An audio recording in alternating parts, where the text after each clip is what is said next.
안녕하세요. 저는 남편과 함께 사업체를 운영하는 50대 여성입니다. 유튜브에서 사연을 듣기만 했지, 이렇게 보내게 되니 참 뜻깊네요. 무시만 하던 시댁에 제대로 한방 먹인 사건이 있어서 기념 삼아 사연 보냈습니다. 겉모습과 학벌만 보고 사람 무시하는 사람들, 제 사연 듣고 제대로 뉘우쳤으면 좋겠네요. 그럼 지금부터 저희 부부의 성공기 시작하겠습니다.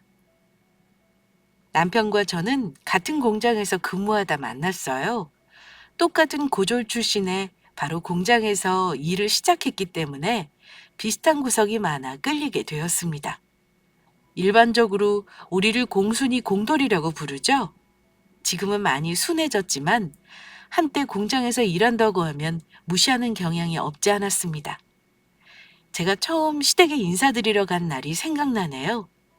남편에게는 위로 나이 차이 나는 형이 둘이 있는데 모두 저를 무시했습니다. 그래서 둘이 공장에서 만났다고? 다 참 어이가 없어서. 너도 공돌인데 공순이랑 결혼하고 싶냐? 내 말이 나라면 더 좋은 여자 만나서 결혼하겠다. 어디서 자기랑 똑같은 수준의 여자를 골라왔네? 공순이 안에 창피해서 얼굴 어떻게 들고 다녀? 하긴 뭐 끼리끼리 만난다는 말이 있다만 어떻게든 더 좋은 조건의 여자랑 결혼할 생각을 해야지. 공순이랑 결혼해서 뭐 어쩌게? 너 평생 공장 다니면서 그렇게 비루하게 살 작정이야? 공장에서 일하는 게 뭐 어때서? 형들이 다니는 직장에 비하면 별 볼 일 없겠지만 둘이 벌어서 먹고 사는데 아무런 지장 없어. 그래, 당장 입에 풀칠할 정도는 되겠지. 우리가 뭐 너 기분 나빠지라고 이래? 아니잖아. 형이니까 다 널 생각해서 하는 소리 아니야. 네가 우리처럼 대학을 나온 것도 아니고 괜찮은 직장에서 근무하는 것도 아니라 좋은 조건의 여자 만나기 힘들겠지. 그래도 너랑 같은 처지인 사람과 결혼하는 건 아니라고 본다. 큰형, 이게 다 널 위해서 하는 소리야. 막말로 생각을 해봐라. 둘이 가방끈 짧은데 나중에 애라도 낳아봐. 네 자식 키울 수 있겠어? 잘 키울 수 있어. 자식 키우는데 가방끈이 무슨 상관이야? 머리 안 좋은 건 알았지만 이거 완전 대책 없는 놈이네. 네가 지금 여자에 미쳐서 사랑 타령하고 앉아있을 때냐? 너랑 똑같은 수준 만나서 결혼하는 게 뭐가 좋다고 고집이야. 다 때려치우고 우리 말 들어. 이게 다 형들이 너 생각해서 하는 말이니까. 남편과 똑같은 고졸 출신에 공장에서 일한다는 이유로 반대했습니다. 배운 것 없고 무식한 여자라며 인생 말아먹고 싶냐고 결혼을 반대했어요. 그러자 잠자코 있던 남편이 욱해서 형들한테 대들기 시작했습니다. 내가 사랑하는 사람과 결혼하는 게 왜 인생 망할 일이야? 형들 정말 너무한 거 아니야? 우리 집에 처음 인사하러 온 사람 앞에서 이건 실례지. 나보다 더 배울 만큼 배우고 대단한 사람들이 이렇게 예의 없게 굴면 안 되는 거잖아. 내가 형들보다 한참 부족하지만 적어도 이건 알아. 사람 앞에서 그렇게 말하면 안 된다는 거. 마음에 안 들면 이 사람하고 나한테 따로 이야기해도 될 거야. 굳이 면전에 대고 이렇게 무시해야 해? 이 사람 형들이 생각하는 것만큼 형편없지 않아. 나한테는 참 소중한 사람이라고. 아지로 태어나서 동생들 책임진다고 잘하던 공부 포기하고 일 시작한 사람이야. 형들이라면 그렇게 하겠어? 본인 인생 다 포기하고 동생 위해서 희생하겠냐고. 이 자식이 지금 어디서 큰 소리야? 형, 이거 안 되겠는데? 집안에 여자 잘들이라는 말이 있다. 평생 우리한테 큰 소리 낸 적도 대들어본 적도 없는 막내가 이렇게까지 굴 정도면 말 다 했지. 저 여자는 절대 안 돼. 우리 집안과 어울리지 않아. 아이고, 어디서 여자라고 저런 걸 데리고 와서 형들한테 큰 소리야? 다 너 잘되라고 하는 소리지. 기분 나쁘라고 하는 말인 줄 알아? 형 말 새겨들어 이거 사. 형들처럼 공부 못해서 공장 다니는 게 어리석은 선택까지 하려 들어? 네 아버지가 살아있었으면 네 다리 몽둥이를 부러뜨렸을 거야. 참말 말고 형들 말 들어. 형이 네 아버지 노릇 대신하는 거니까. 싫어요. 어머니, 형들은 그렇다 치고 엄마까지 이러시면 안 되죠. 그래요. 저 형들만큼 공부 못했어요. 그래서 대학이고 뭐고 다 필요 없다고 공장에 취직하러 간 건 어머니시잖아요. 아, 공부도 못하는 게 대학은 무슨 대학? 돈이 뭐 남아 도냐? 그럴 돈 있으면 네 형들 뒷바라지 더 해줬을 거다. 공부 머리는 타고나는 거야. 넌 영 글러먹었으니 이래서 돈 버는 게 훨씬 낫지. 공부 못한다고 대학 포기시키는 게 부모인가요? 저라면 안 그랬을 겁니다. 자식이 원하는 거, 되고 싶은 꿈 어떻게든 지원해 줬을 거예요. 뭐 임마? 이게 진짜 미쳤나? 어디서 어머니한테 대들어? 여자애 단단히 미쳤구만. 정말 이놈의 집구석 진절머리가 나. 형들은 모르지? 내가 얼마나 차별당하고 살았는지. 아마 모를 거야. 공부 잘한다는 이유 하나만으로 늘 부모님의 사랑을 독차지했으니까 공부 못하는 난 이 집에서 밥만 축내는 버러지 같은 존재였어. 난 현득처럼 공부 머리는 없어도 다른 쪽으로 잘하는 게 많았어. 어떻게 자식을 성적순으로 매겨? 어릴 때부터 먹는 거, 입는 거, 별이 별걸 차별당하니까 내가 마치 좋은 자식 같더라. 어머니 그래요? 나 어머니 아들 아니에요? 아휴, 저런 걸 자식이라고 낳았으니 10달 동안 고생해서 낳은 보람이 하나도 없다. 그딴 시답잖은 소리 할 거면 썩 나가! 저도 어머니하고 형들 보기 싫어요. 제가 이 집 막내이고 어머니 핏줄이라면 그렇게 차별하고 무시하지 말았어야죠.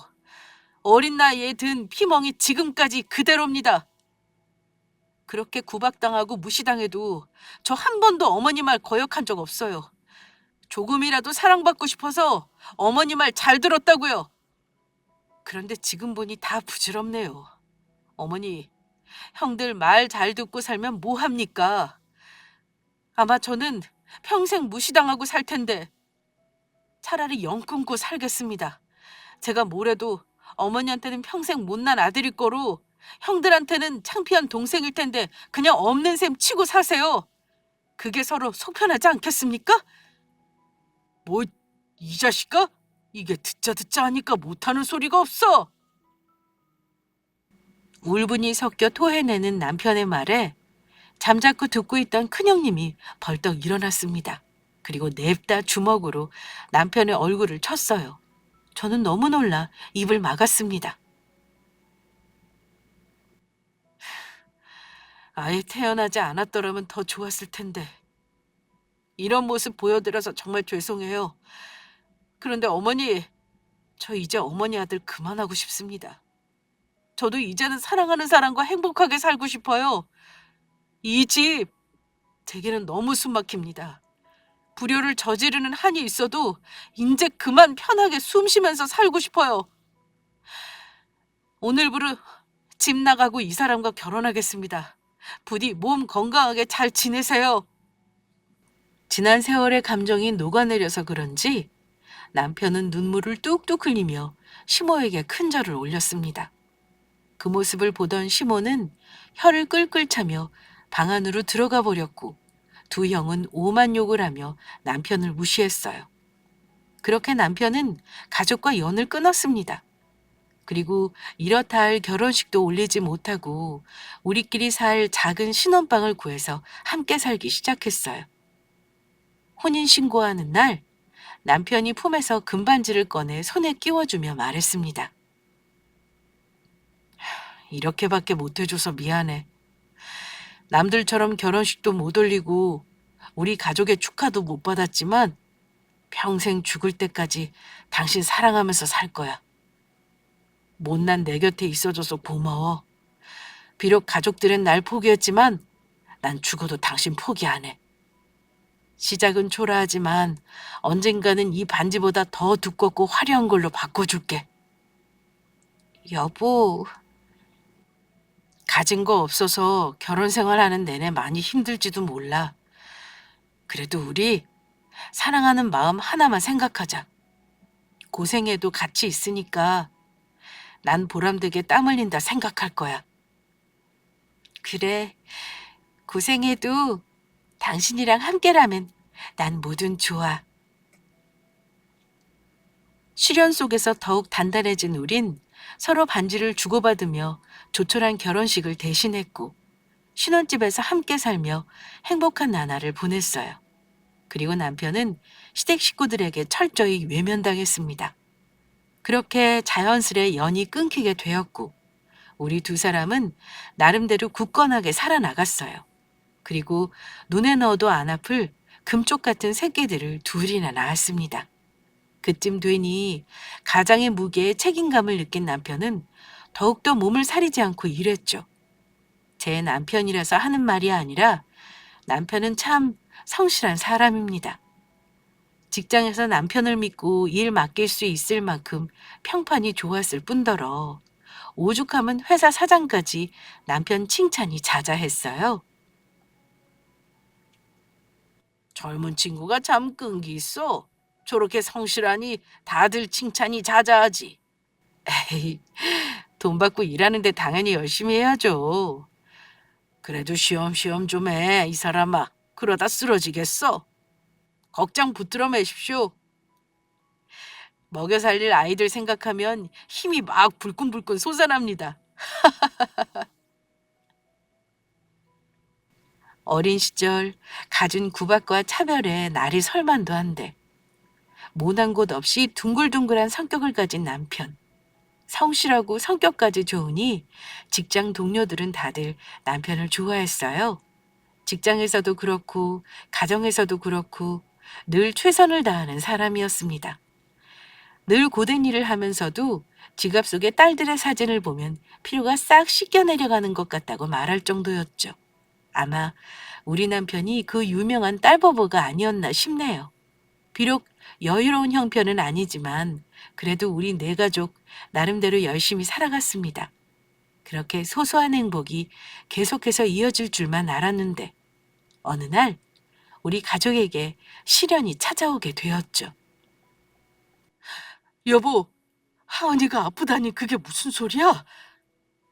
나도 모르겠어요. 요즘 툭하면 쓰러지고 감기 달고 살아서 그냥 몸이 허한가 보다 했지.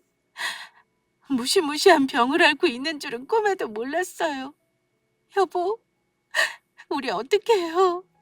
하은이 골수 이식 못 받으면 큰일 난대요. 그것도 그런데 병원비는 어떻게 할지 모르겠어요. 우리 형편에 그걸 어떻게 다 감당할 수 있을지. 청천벽력 같은 의사의 말. 우리 둘째는 급성 백혈병이라는 진단을 받게 되었습니다.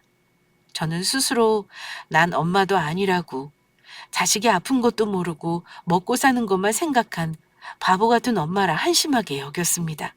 그렇게 자식 때문에 속이 상하면서도 참 못났죠. 어느새 또 돈 걱정을 하고 있더군요. 골수 이식 때까지 계속 병원 생활을 해야 하는데 그걸 어떻게 감당해야 하나 막막했습니다. 그러자 남편이 우는 저를 달래며 이러더군요. 우선 애부터 살리고 봐야지. 당신은 그저 하은이 잘 보살펴줘. 돈은 내가 어떻게든 알아서 마련해 볼게. 어떻게 하려고요? 한두 푼이 아닐 텐데. 글쎄, 그건 걱정하지 말래도 내가 더 일하면 돼. 남편은 돈 병원비 걱정하는 저를 안심시킨 뒤 간호에만 전념하게 했습니다. 돈은 본인이 알아서 어떻게든 해결하겠다고 걱정하지 말라면서요. 그렇게 남편은 평일 저녁이나 주말에 알바를 하는 등 무리하게 일을 늘리면서 24시간 제대로 쉬지도 못하고 일에만 매달렸어요. 저는 가족을 위해 희생하는 남편을 보며 늘 미안한 마음뿐이었습니다. 그러던 어느 날이었어요. 하루는 집에 들러 친정에 맡긴 큰애 옷을 챙기는데 남편이 꾀재재한 몰골로 들어오더군요. 여보, 꼴이 왜 이래? 이게 무슨 일이야? 아이, 괜찮아. 그냥 좀 회사에서 불이 나서. 뭐, 불? 당신 어디 안 다쳤어? 불이라는 말에 저는 서둘러 남편의 몸을 살폈어요. 옷은 거뭇하게 그을리고 군데군데 화상 입은 상처까지 보였죠. 다행히 그리 크게 다친 건 아니었지만 그래도 속상한 건 매 한 가지였습니다. 세상에, 화상을 입었네. 당장 병원 가서 치료부터 하지. 그냥 집에 오면 어떡해. 글쎄 난 괜찮다니까. 괜찮기는. 작은 상처라고 우습게 보지 마. 얼마나 쓰릴 거야. 상처 다 아물 때까지는 얼마나 오래 걸리는데. 대체 어떻게 된 일이야? 회사에 갑자기 불이라니. 아, 그게 남편은 한참 야근을 자처하며 잔업하고 있는데 공장 구석에서 불이 났대요.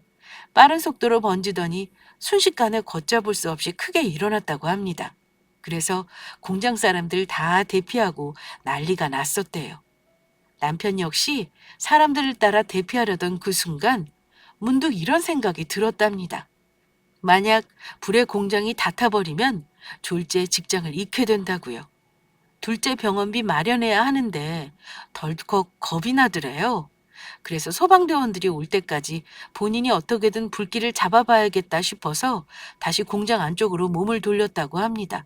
그래서 화재 방독면을 쓰고 나름대로 불을 끄려고 아등바등하는 순간 휴게실 쪽 문이 거칠게 열리면서 누군가 바닥으로 픽 쓰러졌답니다. 사장님, 사장님, 여기 계셨어요? 이게 어떻게 된 건가? 자고 있는데 갑자기 숨을 못 쉬겠어. 지금 공장에 불이 났어요. 제가 어떻게든 수습해 보는 중이었습니다.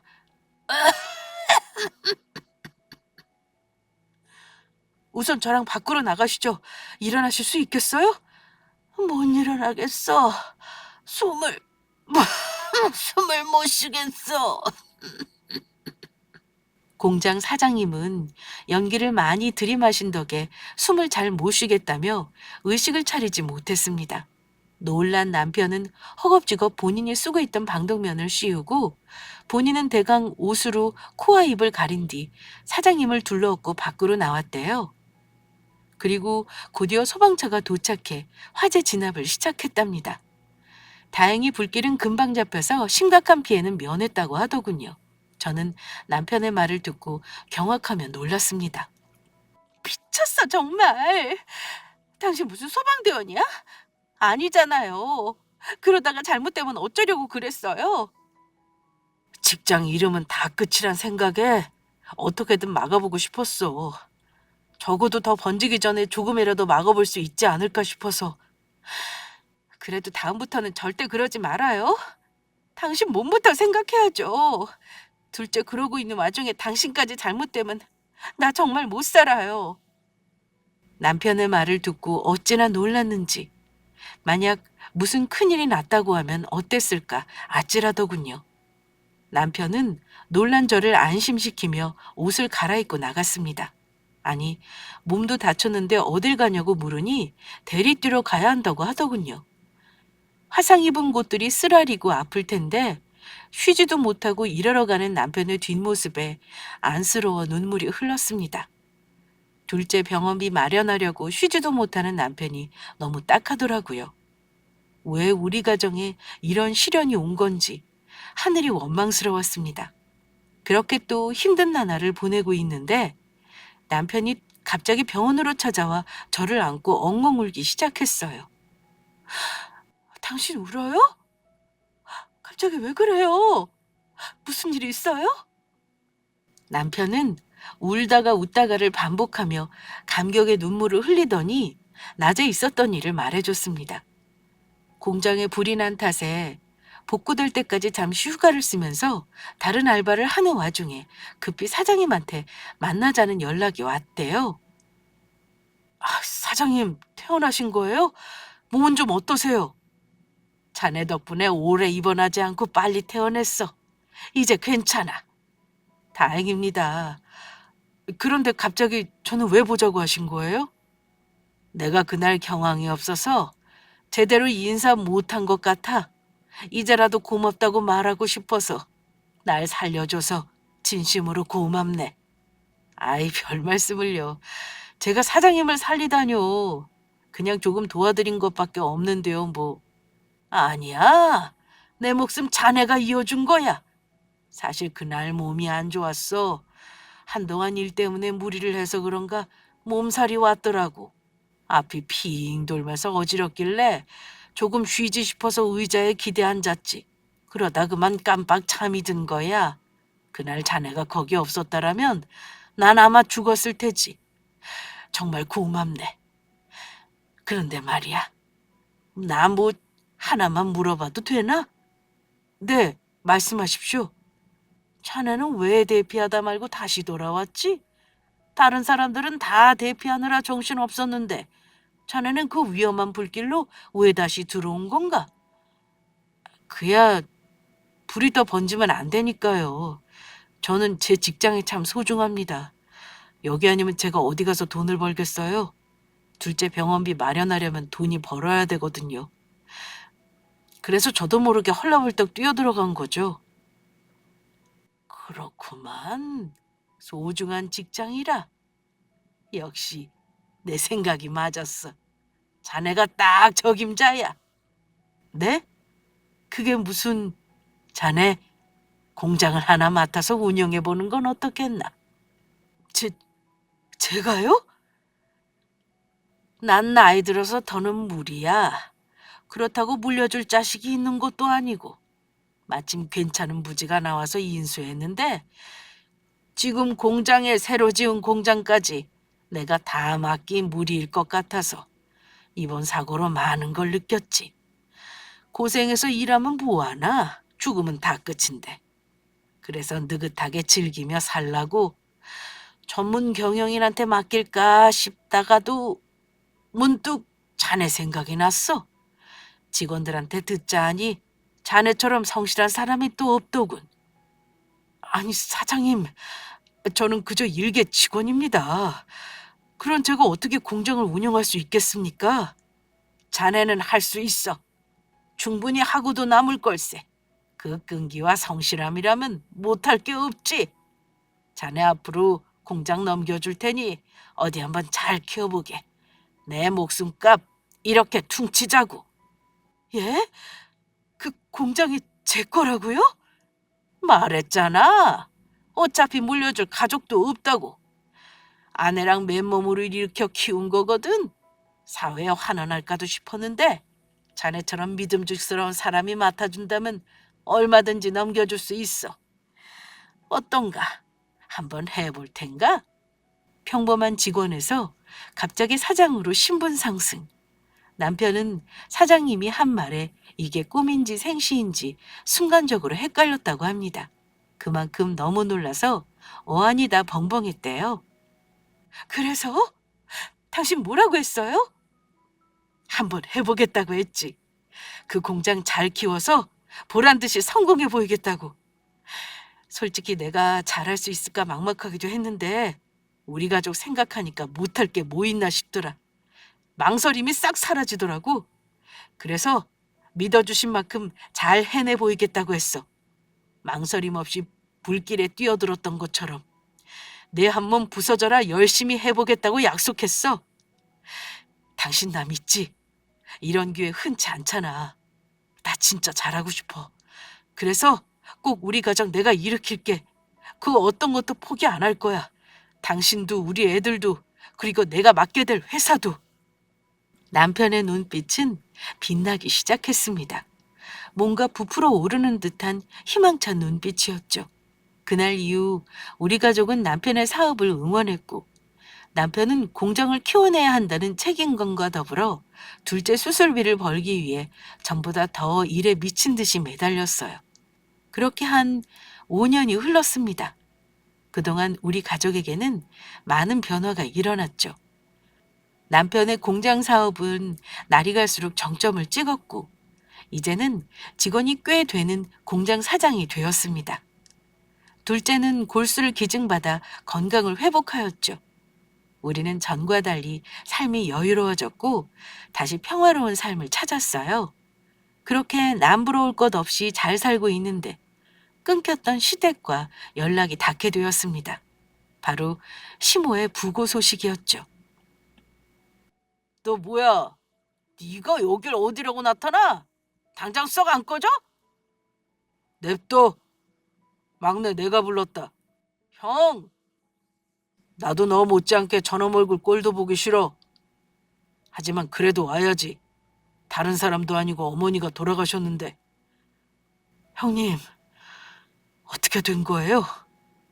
어머니께서 왜? 어떻게 되긴 뭘 임마. 여자에 미쳐서 가족이고 뭐고 다 내팽개치고 나간 놈이 이제 와서 어떻게 된 거냐니? 어머니 돌아가시니까 찾아오는 게 말이 되냐? 이 염치도 없는 새끼야. 너 같은 불효자 새끼 때문에 우리 어머니 마음 편하게 저승 못 가실 거다. 나이 드시니까 몸이 많이 쇠약해지셨어. 그래서 결국 이기지 못하고 돌아가신 거지. 그럼 진작 연락해주지 그러셨어요. 어머니 임종도 못 보고. 네가 그런 말 할 자격 있냐? 영 끊자고 한 게 누군데? 됐어, 그만해. 여기 어머니 장례식장이야. 더 이상 소란 만들지 말고 마지막 가시는 길 잘 보내드리자. 남편은 많이 늙은 시모의 영정사진을 보고 목 놓아 울었어요. 저는 그런 남편을 딱한 눈빛으로 쳐다봤고요. 평생 제대로 사랑 한 번 받지 못하더니 마지막 가시는 길조차 이렇게 허망한 결과를 낳았구나 싶어서요. 남편이 서럽게 울거나 말거나 둘째 아주버님은 남편을 못마땅해 했고 큰 아주버님 역시 곱지 않은 시선으로 바라봤습니다. 그렇게 어느 정도 진정되고 장례식장 구석에서 술을 한잔 하게 되었는데 그간 못다한 이야기를 나누었어요. 그런데 저는 도통 이해를 못하겠더군요. 아무리 그렇게 연이 끊겼어도 그래도 동생이잖아요? 그간 잘 지냈냐, 좋게 말할 수 있을 텐데 얼빠진 남편에게 처음 인사드리러 간 날처럼 비아냥거리기 시작하더군요. 그래, 가족 다 내팽개치더니 결국 결혼해서 잘 살았냐? 잘 살기는 무슨 보나마나 구질구질하게 살았겠지. 작은 아주버님, 저희 구질구질하게 살지 않았습니다. 안 그래도 이 사람 어머님 돌아가신 충격에 힘들어하는데 말씀 삼가세요. 누구더라 아주버님이래? 당신 우리 집안에서 인정 안 한 사람이야. 얘랑 결혼했다고 얼렁뚱땅 아주버님이라 부르지 마쇼. 둘째 형, 그만하세요. 세월이 많이 흘렀는데 이 사람이 아직도 못마땅합니까? 이미 결혼해서 둘 사이에 자식까지 있어요. 많이 늦었지만 이제 그만 가족으로 인정해 주세요. 인정 못한다. 저 여자 때문에 네가 우리랑 연 끊었어. 저 여자만 아니었어도 넌 계속 어머니 말씀 잘 듣는 아들로 남았을 거라고. 큰형, 나도 둘째랑 같은 생각이다. 아무리 세월이 흘렀고 둘 사이에 애가 있다고 한들 난 저 여자 재수 씨로 인정 못해. 너 때문에 어머니 마음고생 많았다. 불효까지 저지르면서 선택할 값어치가 없는 사람인데 왜 그렇게 어리석은 선택을 한 건지 도통 이해를 못하겠어. 지가 공부 못해서 무시당한 걸 누구한테 화풀이 하는 건지. 저 여자랑 결혼 안 하고 그냥 어머니 말씀 잘 들었으면 훨씬 나은 사람 만나서 결혼했을 거야. 그뿐이야? 공부 잘하고 출세한 형들 더 톡톡히 받겠지. 그래, 넌 지금 네 삶이 만족스럽냐? 네 인생 그렇게 망친 거 저 여자랑 네가 망친 거야. 인제 와서 혹여라도 우리한테 비빌 생각하지 마라. 비비다뇨. 그럴 일 없습니다. 꼴의 자존심은. 형, 얘 이거 손 좀 봐봐. 꾀죄죄한 거. 네가 어떻게 살지 눈에 훤히 보인다. 너 아직 그 공장 다니지? 공부 머리 없어도 어떻게든 우리 따라서 노력 좀 하지 그랬냐. 이 나이에 계속 공돌이 생활 하고 싶지? 아서라.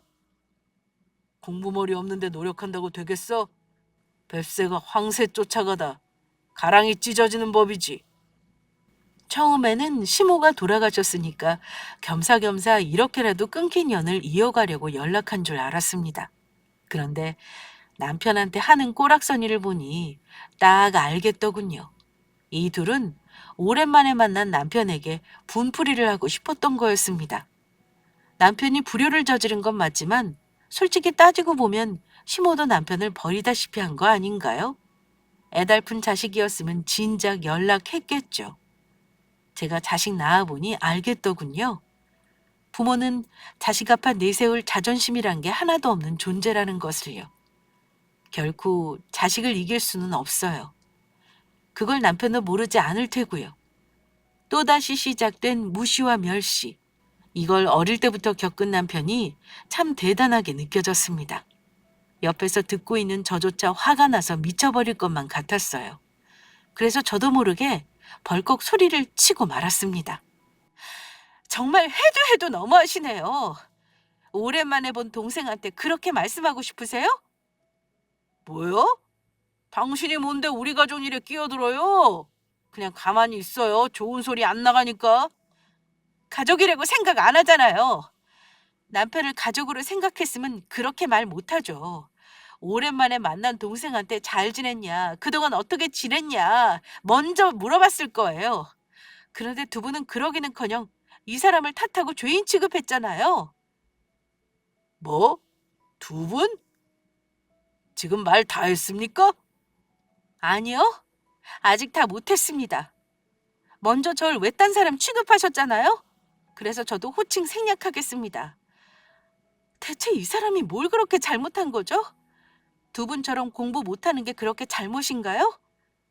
저와 결혼한 게 그렇게 죽어 마땅할 일이냐고요. 이 사람 그쪽들이 누리지 못한 생활하면서 충분한 사랑 같은 거 받지 못하고 컸어요. 짠하지도 않으세요? 남도 아니고 한 배에서 나온 동생이잖아요. 어떻게 일이 남처럼 대하실 수 있으세요? 옆에서 보는 제가 다 기막힐 노릇인데 남편은 이걸 어릴 때부터 당하고 살아온 거잖아요? 제가 다 분통이 터지네요. 앞으로 이 사람 무시하지 마세요. 장담하는데 이 사람 무시당할 만큼 헛살지 않았고 지금 남 못지않게 성공했어요.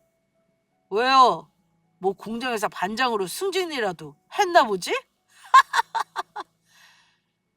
남편이라고 감싸고 놀고 싶은 건 알겠는데 그래봤자입니다. 우리가 뭐 못 모르고 사는 사람들도 아니고 딱 보면 견적 나와요. 공돌이 주제 성공은 무슨 성공? 그런 건 우리 같은 사람들이나 하는 겁니다. 우리 머리 정도는 돼야 개천에서 욕난다고 하는 거예요. 그리고 동생이니까 경고하는 겁니다. 똑같은 것들끼리 결혼하면 답 없다고 말린 거라고요. 우리 경고 무시하고 제멋대로 군 건 저놈이지. 남 같으면 경고도 모두 알아서 하라고 놔둘 거예요. 아무리 못났어도 내 동생이니까 앞길 생각해서 말린 거라고요. 뭐라고요? 정말 뻔뻔하기도 하지. 그렇게 다 후벼 파놓고 뭐? 동생이니까 그런 거라고요? 당신들 정말 대단하군요. 칼로 사람 찔러 죽이는 거랑 다를 게 없어요. 당신들이 매 순간 한 말들로 인해 이 사람 마음은 갈기갈기 찢겼을 거라고요. 그리고 한 가지 확실히 하고 넘어갈 게 있어요. 방금 개천에서 용난다고 했죠? 맞아요. 이 사람이 바로 그 용이에요. 남편이 지금 뭘 하고 있는지 알면 두 사람 깜짝 놀랄걸요? 여보, 그만해. 뭐하러 열받아서 발끈해. 그냥 그러려니 하고 넘겨. 너 어째서 말하는 꼬락서니가 우리 무시하는 것 같다? 네가 우리 무시할 군번은 아니지 않냐? 어디서 대학도 못 나와 빌빌거리는 새끼가 형들을 무시해?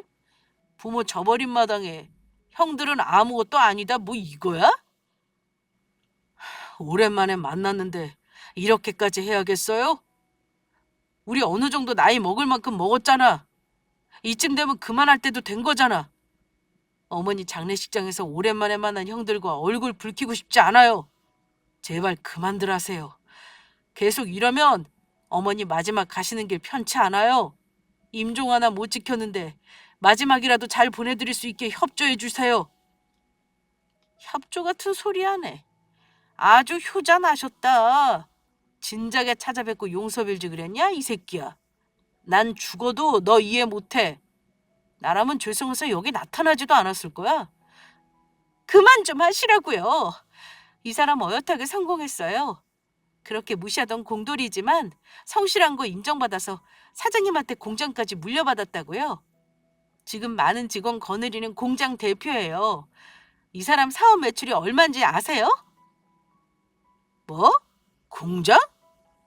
이게 뭔 헛소리야? 그래, 뭐, 아주 소설을 쓰고 있는데, 어디 한번 드러나 보자. 그래서, 공장 대표식이나 되시는 우리 동생분은 얼마 버시는데요? 3천이요. 연 3천 버는 사장이라 하긴 공장에서 일하는 주제니 그 정도면 잘 버는 건가? 뭐 3천? 야, 너 그것도 돈이라고 버냐? 얼른 때려치워라. 그거 벌어서 뭐 한다고. 그러는 두 분은 얼마나 버시는데요? 얼마나 벌길래 그리 당당히 무시할 수 있는 거죠? 우린 500, 월 500 정도 벌지. 우리나 되니까 이 정도 벌 수 있는 줄이나 아세요. 우린 집도 있고 차도 좋은 거 타고 다녀. 형이랑 나는 알아주는 회사 다니면서 인정받고 사니까 성공한 거지. 이런 걸 두고 개천에서 용났다는 겁니다. 아시겠어요? 뭐야, 웃어? 지금 내 말에 비웃었어? 네, 고작 500에 개천에서 용났다고 하니까 우스워서요. 500 그거 벌려고 공부 열심히 했겠어요? 근데 그것도 돈이라고 버는 거죠? 얼른 때려치우셔야죠. 그거 벌어서 뭐 한다고? 뭐야? 이 여자가 돌았나? 다시 한번 말하는데 이 사람 3천 벌어요. 그런데 내가 앞에서 말을 빼먹었네요. 연수입이 아니라 월수입이라는 걸? 뭐, 뭐? 매달 3천 정도 버니까 연수입이 두 분보다 훨씬 많은 셈이죠. 그리고 큰 공장이 아니라서 이 정도지. 만약 더 컸으면 3천이 뭐예요? 3억 벌고도 남지. 이 사람 능력이라면 충분히 가능하다고 봐요. 공부머리랑 사업머리는 천지 차이인 것 같아요. 남편에게 공부머리는 없어도 사업 잘 굴린 머리는 비상하거든요. 참, 우리 남편은 만족이란 걸 잘 몰라요. 글쎄, 앞으로 공장을 더 크게 키워볼 거라고 하네요. 월 3억 벌 날이 머지 않은 것 같아요. 참, 두 분은 월 500 벌어서 어디 사세요?